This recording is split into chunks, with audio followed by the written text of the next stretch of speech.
Dear students, उम्मीद है सब खैरियत से होंगे। आज हम स्टार्ट कर रहे हैं लेसन नंबर 27 का टॉपिक नंबर 120। इस टॉपिक के अंदर qualitative analysis phase diagram discuss की गई है, लेकिन इस टॉपिक में करने के लिए कुछ भी नहीं है। आपको सिर्फ एक कॉन्सेप्ट है जो समझने की ज़रूरत है। ये वाला टॉपिक सिर्फ शॉर्ट और एमसीक्यूज़ के हवाले से इंपॉर्टेंट है और लॉन्ग क्वेश्चन के हवाले से बिल्कुल भी इंपॉर्टेंट नहीं है। आप इसे सिर्फ एक दफ़ा रीड कर लीजिएगा, इसका कॉन्सेप्ट क्लियर कर लीजिएगा, तो ये एमसीक्यूज़ के हवाले से आपका क्लियर हो जाएगा। हमारे पास है dy/dt equals to f into y. ठीक है, तो हमने देखना ये है कि हमारे पास इक्विलिब्रियम पॉइंट क्या है। तो यहीं पर हमारा फेज डायग्राम का मेन पर्पज़ है। ठीक है, तो हमने देखना ये है कि जो इक्विलिब्रियम पॉइंट है वो कम हो रहा है या ज़्यादा हो रहा है। जहाँ पर एक ऐसा पॉइंट जो ना कम हो रहा हो ना ही ज़्यादा हो रहा हो, तो वो हमारा इक्विलिब्रियम पॉइंट होता है। देखें, जैसा कि ये ना बढ़ रहा है ना कम हो रहा है, dy/dt इक्वल्स टू 0 आ जाएगा। ठीक है, तो हम एग्जाम्पल के तौर पर क्या करेंगे,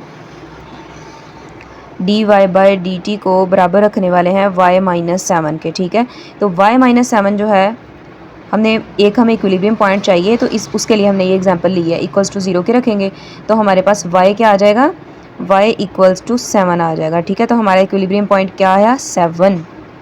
चलें जी, जो समझने वाला पॉइंट है उस पर आते हैं। तो हमारा जो इक्विलिब्रियम पॉइंट है 7। ठीक है, तो अब 7 के राइट साइड पर नंबर्स देखें किस साइड पे जा रहे हैं, 7 की लेफ़्ट साइड पे नंबर्स हमने देखने किस साइड पे जा रहे हैं। ठीक है, अगर हमारा इक्विलिब्रियम पॉइंट के एरोज़ दूर जा रहे हैं ना, 7 की तरफ नहीं आ रहे, उससे दूर जा रहे हैं, राइट साइड पे भी और लेफ़्ट साइड पे भी, तो इसका मतलब है कि ये है रीपेलर। ये आपका शॉर्ट क्वेश्चन है। तो अब ये देखें जी, जो हमारे पास रीपेलर होता है ना, ये हमें एमसीक्यूज़ में ना ऐसे भी पूछा जा सकता है, रेपल। ठीक है, तो ये दोनों सेम चीज़ है। और जो रीपेलर होता है ना वो अनस्टेबल होता है, अनस्टेबल।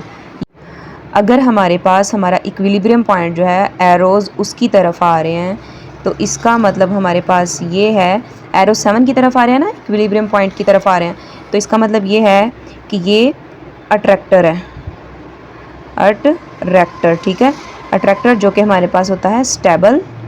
ठीक है, अट्रैक्टर हमारे पास क्या होता है, स्टेबल होता है। चलें भाई, देखें, ये दो चीज़ें आपने लाजमी तौर पे याद रखनी है कि जो अट्रैक्टर होता है वो एरोज़ टूवर्ड्स और हमेशा स्टेबल होता है, और जो रीपेलर होता है वो एरोज़ अवे होता है, अनस्टेबल होता है। ठीक है, अट्रैक्टर में जो हमारे पास एरोज़ होते हैं वो इक्विलिब्रियम पॉइंट की तरफ आ रहे होते हैं। ठीक है, जैसे ये देखें, ये अट्रैक्टर था ना, इक्विलिब्रियम पॉइंट, इसकी तरफ दोनों एरोज़ आ रहे हैं, तो ये क्या है, स्टेबल है, अट्रैक्टर है। ठीक है, तो जो हमारे पास इक्विलिब्रियम पॉइंट जब यहाँ पे था तो एरोज़ दूर जा रहे हैं दोनों साइड पे, तो ये क्या है, रीपेलर है, अनस्टेबल है।